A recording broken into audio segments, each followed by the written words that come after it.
माँ दुर्गाजी की तीसरी शक्ति का नाम चंद्रघंटा है।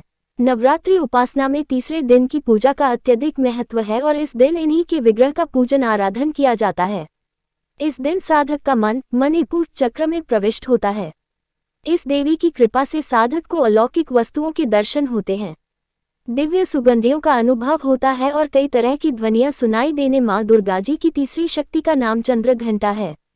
नवरात्रि उपासना में तीसरे दिन की पूजा का अत्यधिक महत्व है और इस दिन इन्हीं के विग्रह का पूजन आराधन किया जाता है।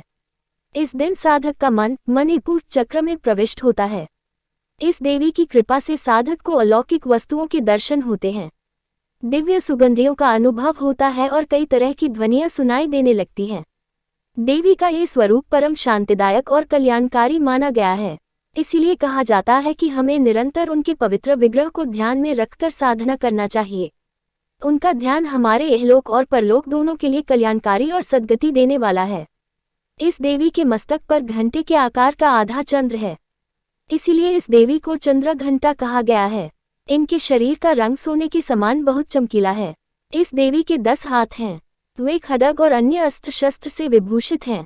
सिंह पर सवार इस देवी की मुद्रा युद्ध के लिए उद्धत रहने की है। इसके घंटे सी भयानक ध्वनि से अत्याचारी दानव दैत्य और राक्षस कांपते रहते हैं। नवरात्रि में तीसरे दिन इसी देवी की पूजा का महत्व है। इस देवी की कृपा से साधक को अलौकिक वस्तुओं के दर्शन होते हैं, दिव्य सुगंधियों का अनुभव होता है और कई तरह की ध्वनियां सुनाई देने लगती हैं।